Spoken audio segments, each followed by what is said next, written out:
सुबह 13 की स्टार्टिंग में दिखाया जाता है कि किडोमा जो कि बारिश में भीग चुका था, इसलिए अब उसे कोल्ड हो चुका है, जिस वजह से वो परेशान है।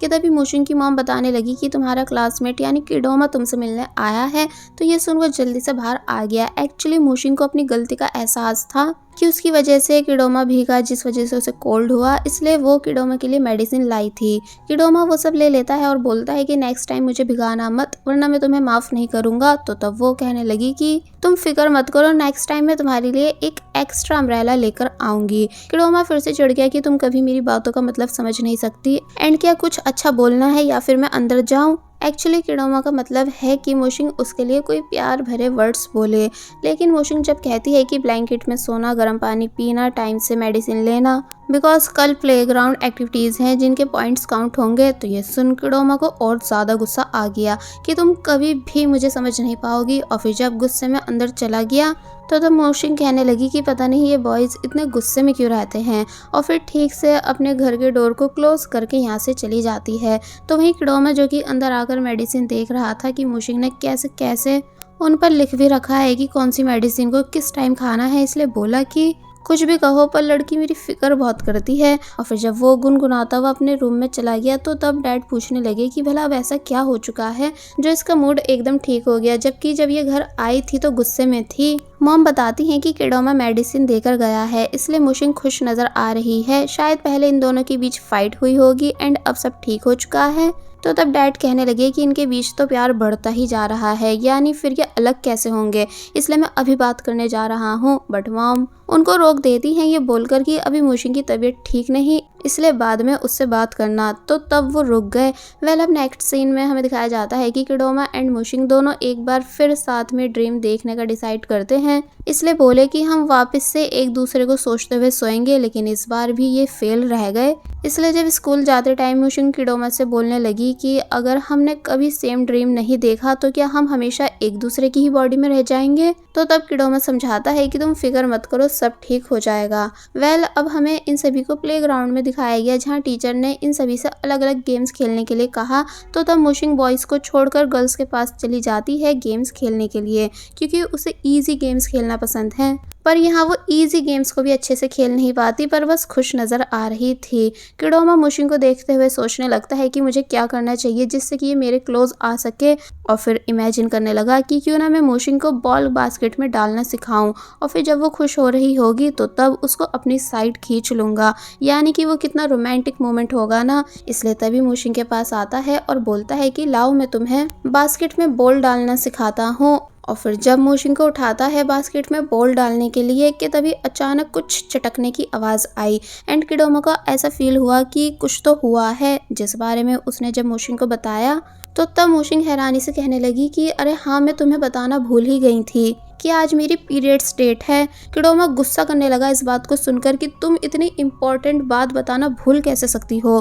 कि तभी मोशिंग ने किडोमा को कवर कर लिया और बोली कि तुम धीरे धीरे आगे बढ़ो, मैं तुम्हें पीछे से कवर करके चल रही हूँ, यानी कि घबराओ मत, मैं तुम्हारे साथ हूँ। तो तब किडोमा मान जाता है, लेकिन बस होना क्या था, ये दोनों इस तरह से आगे बढ़ रहे थे कि जो लोग इन्हें देख भी नहीं रहे थे वो सब भी इन्हें देखने लगे कि आखिर ये दोनों ऐसे कैसे चल रहे हैं। शिन भी अपनी फ्रेंड्स के साथ इन दोनों को जाते हुए देखती है। तो तब एक फ्रेंड बताती है कि तुमने मोशिंग को एमी की बर्थडे पार्टी में इनवाइट करवा तो दिया है, लेकिन तुम भूल चुकी हो कि एमी किडोमा को पसंद करती है। और ये नज़ारा देखकर ऐसा लग रहा है कि जैसे किडोमा और मोशिंग के बीच कुछ चल रहा हो। शिन कहने लगती है कि अरे हाँ, मैं तो ये बात भूल ही गई थी, पर चलो कोई नहीं, अब जो होगा देखा जाएगा। जिसके बाद अब हमें मोशिंग को वॉशरूम के बाहर दिखाया गया, जो कि किडोमा से बोली कि तुम यही रुको, मैं अभी म्यूजिक टीचर से तुम्हारे लिए नैपकिन्स लेकर आती हूँ। बट किडोमा साफ मना कर देता है कि अरे प्लीज मेरी इमेज का तो ख्याल रखो, यानी अगर तुम टीचर से ये सभी चीजें मांगोगी तो मेरी इमेज का क्या होगा। बिकॉज भूलो मत, तुम इस टाइम एक बॉय की बॉडी में हो, इसलिए मार्केट से नैपकिन्स लेकर आओ, एंड याद रहे किसी दूर के कन्वीनियंस स्टोर से लेकर आना जहाँ कोई भी तुम्हें देख नहीं पाए। मोशिंग मान गई और फिर स्कूल से बहुत ही ज्यादा दूर एक कन्वीनियंस स्टोर में आती है, वो भी छुपते छुपाते। फिर जब वो काउंटर पे थी तो उसको काउंटर लेडी ने कुछ सजेशंस दिए, जिनके रिप्लाई में वो बोलती है कि आंटी मुझे ऑलरेडी सब पता है, आप बस जल्दी करो। तो तब काउंटर लेडी हैरानी से देखने लगी कि इस लड़के को कैसे सब बातों के बारे में पता है। फिर जब किडोमा थैंक गॉड करता हुआ चला गया कि फाइनली मुझे किसी ने भी नहीं देखा, कि तभी पता चलता है कि लिंग एंड जिमिंग दोनों यहीं पर थे, जो कि तब से अपने बॉस को ही देख रहे थे। फिर दोनों समझ भी गए कि बॉस जरूर मूशिंग के लिए ये सब लेकर गए होंगे, बिकॉज ये दोनों एक दूसरे को डेट जो कर रहे हैं। और फिर तभी हंसने भी लगते हैं कि हमारे बॉस कितने बदल चुके हैं। फिर जब ये दोनों इसी बारे में बात करते हुए वापस स्कूल आ गए कि किसी को भी बताना मत, किडोमा बॉस मूशिंग के लिए नैपकिन्स बाय करने गए थे दूर के कन्वीनियंस स्टोर से।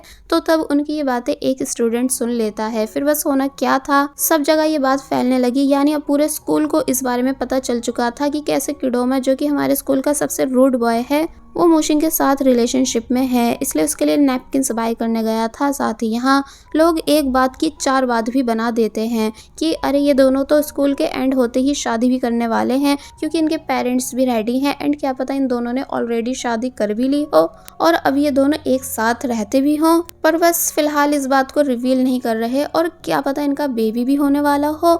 तो तब मूशिंग, जो कि परेशान आ चुकी थी इन सभी र्यूमर्स को सुन सुनकर, इसलिए चिल्लाकर कहने लगी कि ये सभी बातें झूठ हैं।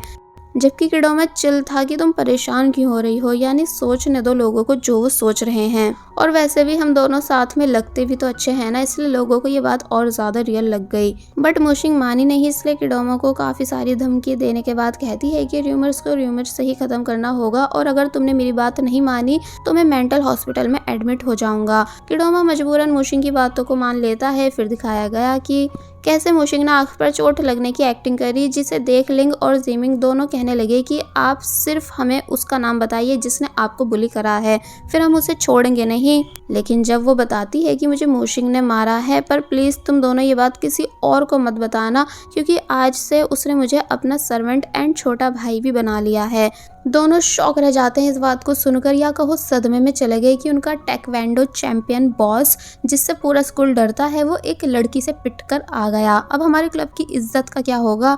जिसके बाद अब हमें कैंटीन का सीन दिखाया गया कि कैसे किडोमा लंच करने बैठा है तो वहीं मूशिंग उसकी सर्वेंट बनी हुई थी, यानी एक एक चीज किडोमा को उठाकर देती है ताकि किडोमा को बिल्कुल कोई परेशानी नहीं हो। एंड टेबल पर सब कुछ सामान किडोमा का फेवरेट था, घर का खाना भी था, साथ ही मूशिंग किडोमा को फैन भी कर रही थी ताकि किडोमा खाते खाते थक नहीं जाए। तो तब सभी लोग बुरी तरह शॉक रह गए इस नज़ारे को देखकर, यानी कि सभी के होश उड़ चुके थे कि आखिर ये हो क्या रहा है। स्पेशली टेक्वेंडो क्लब के मेंबर्स, जो कि इन दोनों को बस देखते ही रह गए। फिर अब दिखाया गया है कि जब किडोमा प्लेग्राउंड में शिन के साथ था तो तब मूशिंग उसके लिए वाटर लेकर आई, जिसमें से एक बोतल वो शिन को देता है एंड एक खुद रखता है। फिर बोला कि जाओ अब जल्दी से स्नैक्स भी लेकर आओ। तो तब शिन भी हैरान कि मूशिंग कैसे किडोमा पर ऑर्डर चला रही है, पर अब क्योंकि वो बोतल ओपन नहीं कर पा रही थी तो तब किडोमा ने बिना शिन के बोले बोतल को ओपन करके उसे दे दिया। तो ये देख वो जियांग को भूल कर किडोमा से इम्प्रेस होने लगती है कि वाओ ये कितनी ज्यादा मैनली है। फिर बस होना क्या था, जैसे जैसे डेटिंग वाली बात पूरे स्कूल में वायरल हुई थी, सेम ऐसी ये वाली बात भी वायरल होने लगी कि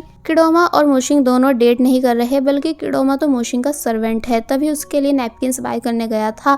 एंड हमने सुना है कि मूशिंग रोज किडोमा को मारती भी है, इसलिए वो उससे दब कर रहता है। एंड साथ ही उसने मूशिंग को अपनी बड़ी बहन मान लिया है। शिन की फ्रेंड्स भी यही सब डिस्कस कर रही थी कि कैसे मूशिंग अब स्कूल की सबसे स्ट्रॉन्ग स्टूडेंट बन चुकी है। तो तब शिन कहने लगी कि आज से मैं मूशिंग को मूशिंग नहीं बल्कि मिस मूशिंग बोलूंगी, क्योंकि अब ये मेरी आइडल है। तो ये सुन उसकी फ्रेंड्स हैरान होने लगी। फिर अब दिखाया गया है कि जब ये दोनों रूफ टॉप पर थे तो तब मूशिंग तो बहुत ही ज्यादा खुश है सभी रूमर्स को खत्म करने के बाद, लेकिन बेचारा किडोमा सदमे में था कि तुमने मुझसे ये क्या करवा दिया, यानी मेरी इमेज पूरे स्कूल में खराब हो गई। कहाँ पहले कोई मेरे सामने फालतू बोलता तक नहीं था, लेकिन अब तुम्हारी वजह से मैं भीगी बिल्ली बन चुका हूँ। मूशिंग कहती है कि नहीं, जब हमारी बॉडी वापस से स्वैप हो जाएगी तो तब तुम वापस से स्कूल के चार्मिंग प्रिंस बन जाना। लेकिन बेचारा किडोमा चिल्ला चिल्ला कर बुरी तरह रोने लगा क्योंकि उसे हद से ज्यादा गुस्सा आ रहा था। अब हम देखते हैं कि किडोमा जहाँ भी स्कूल में चल रहा था सभी गर्ल्स उसको इज्जत दे रही थी। एक स्टूडेंट ये भी बोला कि मिस आपका होमवर्क मैं कर दूंगा। फिर जब शिन आई तो उसने बताया कि तुम स्कूल की सभी गर्ल्स की आइडल बन चुकी हो। तो ये सुन वो मुंह बनाने लगा, बट जब शिन ने बताया कि वैसे तुम किडोमा की बहन बनने का ड्रामा कब खत्म करोगी, बिकॉज मैं जानती हूँ कि तुम उसे लाइक करती हो। तो ये सुन किडोमा हैरान कि इसे इस बारे में कैसे पता चला। वेल अब हम घर का सीन देखते हैं जहाँ जब किडोमा एक्सरसाइज कर रहा था तो मोशिंग मैसेज पे ब्रॉच के बारे में पूछती है कि क्या कल की बर्थडे पार्टी में जाने के लिए ड्रेस पर मैं ये ब्रॉच लगा लूँ। किडोमा इम्प्रेस की बताओ लड़की मेरी पसंद से रेडी होना चाहती है, इसलिए हाँ कर देता है। बट जब मोशिंग ने बताया कि तुम्हारे भाई ने मुझे ये चूज करके दिया है तो ये रीड कर वो पूरी तरह चिढ़ गया, इसलिए बोला कि अब अगर तुम ये ब्रॉच लगाकर आई तो मैं तुमसे कभी बात नहीं करूंगा। मोशिंग बोले कि चलो ठीक है नहीं लगाऊंगी, पर तुम भी प्रॉमिस करो कि पार्टी में अच्छे से रेडी होकर आओगे, यानी ठीक लड़कियों की तरह। तो तब वो मान जाता है।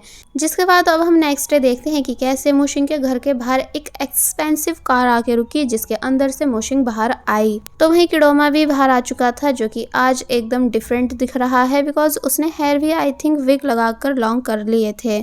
तो तब ये सब देखकर मोशिंग उसकी तारीफ करने लगती है। तो वहीं किडोमा भी मोशिंग की तारीफ कर रहा था। दोनों एक दूसरे को खुश हो ही रहे थे कि तभी पेरेंट्स भी इन्हें देख लेते हैं और फिर परेशान होने लगे कि आखिर ये दोनों कहाँ जा रहे हैं। आंट लिन भी हैरान हुई इन दोनों को देखकर कि ये लड़का कितनी महंगी कार में आया है। तो वहीं किडोमा और मोशिंग अभी तक एक दूसरे की तारीफ करते जा रहे थे कि तभी यहाँ पेरेंट्स आ गए, जिनको जब जैसी मोशिंग ने मॉम और डैड बोलकर ग्रीट किया तो तब पेरेंट्स हैरान कि क्या मॉम और डैड। तो तब वो तभी बात को चेंज करता है और बोलता है कि मेरा मतलब कि अंकल एंड आंट। और फिर इन दोनों ने बताया कि हम बर्थडे पार्टी में जा रहे हैं। पेरेंट्स ये सुनकर थोड़ा शांत हुए कि अच्छा तुम्हारे अलावा और भी लोग होंगे। और फिर जब किडोमा जाने लगा तो उसको इशारा करते हैं कि वहाँ बिल्कुल भी ड्रिंक मत करना। साथ ही उन्होंने मोशिंग को भी किडोमा के पास बैठने नहीं दिया, बल्कि ड्राइवर के पास आगे बिठाया, दोनों को अलग अलग। वेल अब हमें एमी की बर्थडे पार्टी का सीन दिखाया जाता है, जहाँ की अरेंजमेंट वाकई में काफी अच्छी हुई थी। स्कूल के मोस्टली फेमस स्टूडेंट्स यहाँ थे, जो कि सब अपना अपना एंजॉय कर रहे होते हैं। तो वहीं एमी गेस्ट से मिल रही थी, यानी सभी का वेलकम कर रही होती है। तो वहीं जियांग शिन को देखकर रुक गया, जैसे कि अब वो शिन में थोड़ा बहुत इंटरेस्टेड हो। कि तभी शोर मचा कि बॉस किडोमा एंड मिस मोशिंग यहाँ आ चुके हैं। तो तब सभी लोग इन दोनों को देखने लगते हैं कि वह मोशिंग आज कितनी ज्यादा अलग दिख रही है। तो ये सुन किडोमा खुश होने लगा, लेकिन मोशिंग डर रही थी। तो तब किडोमा उसका हाथ पकड़ लेता है कि तुम डरो मत। तो तब ये बात एमी को बिल्कुल अच्छी नहीं लगी, बिकॉज उसने बचपन से किडोमा को लाइक करा है, इसलिए वो ऐसे कैसे किसी और के साथ किडोमा को देख सकती है। किडोमा ने बर्थडे विश करा, प्रेजेंट दिया, फिर मोशिंग ने भी प्रेजेंट दिया। तो तब एमी हैरान, क्योंकि किडोमा फर्स्ट टाइम उसके लिए गिफ्ट लेकर आया था। वेल किडोमा साइड में चला जाता है कोई अच्छी सी लोकेशन देखने, जिसके पास शिन आई, जो कि पूछती है कि क्या आज तुम अपने प्यार को प्रपोज करने वाली हो। तो तब वो बताता है कि हाँ ऐसा ही है, पर इस बात को सीक्रेट रखना। और जब चला गया तो तब शिन कहने लगी कि ये वाकई में बहुत ही ज्यादा कूल और ब्रेव है। और वहीं मोशिंग, जिसको यहाँ आकर सिर्फ खाने से मतलब था, इसलिए वो सभी चीजों को टेस्ट कर रही थी। तो तब किडोमा उसके पास आता है और पूछता है कि तुम इंजॉय कर रही हो ना। वो बताती है कि हाँ बहुत ही ज्यादा, क्योंकि ये मेरा ड्रीम था ऐसी बर्थडे पार्टी में आने का।